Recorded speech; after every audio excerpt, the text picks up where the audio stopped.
شروع اللہ کا نام لے کر جو بڑا مہربان نہایت رحم والا ہے۔ طاسین، یہ قرآن یعنی کتاب روشن کی آیتیں ہیں، مومنوں کے لیے ہدایت اور بشارت ہے، وہ جو نماز پڑھتے اور زکوٰۃ دیتی ہیں اور وہ آخرت کا بھی یقین رکھتے ہیں۔ جو لوگ آخرت پر ایمان نہیں رکھتے ہم نے ان کے اعمال ان کے لیے آراستہ کر دیے ہیں تو وہ بھٹکتے پھر رہے ہیں۔ یہی لوگ ہیں جن کے لیے برا عذاب ہے اور وہ آخرت میں بھی بہت نقصان اٹھانے والے ہیں۔ اور تم کو یہ قرآن اس حکیم و علیم کی طرف سے عطا کیا جاتا ہے۔ جب موسیٰ نے اپنے گھر والوں سے کہا کہ میں نے آگ دیکھی ہے، میں وہاں سے رستے کا پتہ لاتا ہوں یا کوئی شعلہ یعنی ایک انگارہ تمہارے پاس لاتا ہوں تاکہ تم آگ تاپو۔ جب موسیٰ اس کے پاس آئے تو ندا آئی کہ وہ جو آگ میں تجلی دکھاتا ہے بابرکت ہے اور وہ جو آگ کے ارد گرد ہے، اور اللہ جو تمام عالم کا پروردگار ہے پاک ہے۔ اے موسیٰ، میں اللہ ہوں، عزت والا، حکمت والا، اور اپنی لاٹھی ڈال دو۔ سو جب اسے دیکھا تو اس طرح حرکت کر رہی تھی گویا سانپ ہے، تو پیٹ پھیر کر بھاگے اور پیچھے مڑ کر نہ دیکھا۔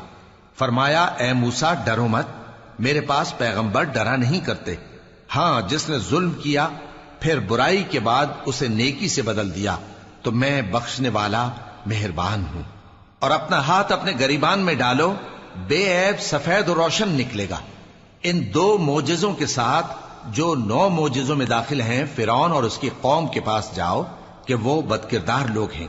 پھر جب ان کے پاس ہماری روشن نشانیاں پہنچیں تو کہنے لگے یہ کھلا جادو ہے، اور بے انصافی اور غرور سے ان کو ماننے سے انکار کیا، جبکہ ان کے دل ان کو مان چکے تھے۔ سو دیکھ لو کہ فساد کرنے والوں کا انجام کیسا ہوا۔ اور ہم نے داؤد اور سلیمان کو علم بخشا، اور انہوں نے کہا کہ اللہ کا شکر ہے جس نے ہمیں اپنے بہت سے مومن بندوں پر فضیلت دی۔ اور سلیمان داؤد کے قائم مقام ہوئے اور کہنے لگے کہ لوگوں، ہمیں اللہ کی طرف سے پرندوں کی بولی سکھائی گئی ہے اور ہر چیز عنایت فرمائی گئی ہے، بے شک یہ اس کا خاص فضل ہے۔ اور سلیمان کے لیے جنوں اور انسانوں اور پرندوں کے لشکر جمع کیے گئے اور پھر ان کی جماعتیں بنائی گئیں، یہاں تک کہ جب چیونٹیوں کے میدان میں پہنچے تو ایک چیونٹی نے کہا کہ چیونٹیوں، اپنے اپنے بلوں میں داخل ہو جاؤ، ایسا نہ ہو کہ سلیمان اور اس کے لشکر تم کو کچل ڈالیں اور ان کو خبر بھی نہ ہو۔ تو وہ اس کی بات سے ہنس پڑے اور کہنے لگے کہ اے پروردگار، مجھے توفیق عنایت کر کہ جو احسان تو نے مجھ پر اور میرے ماں باپ پر کیے ہیں ان کا شکر کروں اور ایسے نیک کام کروں کہ تو ان سے خوش ہو جائے، اور مجھے اپنی رحمت سے اپنے نیک بندوں میں داخل فرما۔ اور جب انہوں نے پرندوں کا جائزہ لیا تو کہنے لگے کیا سبب ہے مجھے ہدہد نظر نہیں آتا؟ کیا کہیں غائب ہو گیا ہے؟ میں اسے سخت سزا دوں گا یا ذبح کر ڈالوں گا یا میرے سامنے اپنی بے قصوری کی واضح دلیل پیش کرے۔ ابھی تھوڑی ہی دیر ہوئی تھی کہ ہدہد آ موجود ہوا اور کہنے لگا کہ مجھے ایک ایسی چیز معلوم ہوئی ہے جس کی آپ کو خبر نہیں، اور میں آپ کے پاس ملک سبا سے ایک یقینی خبر لے کر آیا ہوں۔ میں نے ایک عورت دیکھی کہ ان لوگوں پر حکومت کرتی ہے اور ہر چیز اسے میسر ہے، اور اس کا ایک شاندار تخت ہے۔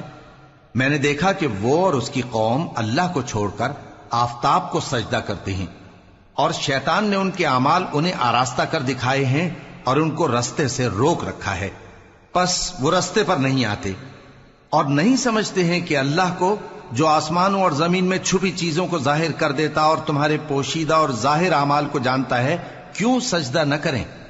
اللہ کے سوا کوئی عبادت کے لائق نہیں، وہی عرش عظیم کا مالک ہے۔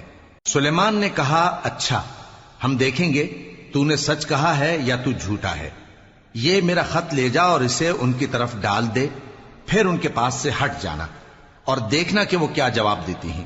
ملکہ نے کہا کہ دربار والو، مجھ تک ایک نامہ گرامی پہنچایا گیا ہے، وہ سلیمان کی طرف سے ہے، اور مضمون یہ ہے کہ شروع اللہ کا نام لے کر جو بڑا مہربان نہایت رحم والا ہے، بعد اس کے یہ کہ مجھ سے سرکشی نہ کرو اور مطیع و فرمانبردار ہو کر میرے پاس چلے آؤ۔ خط سنا کر کہنے لگی کہ اے اہل دربار، میرے اس معاملے میں مجھے مشورہ دو، جب تک کہ تم حاضر نہ ہو اور صلاح نہ دو میں کسی کام کا فیصلہ نہیں کیا کرتی۔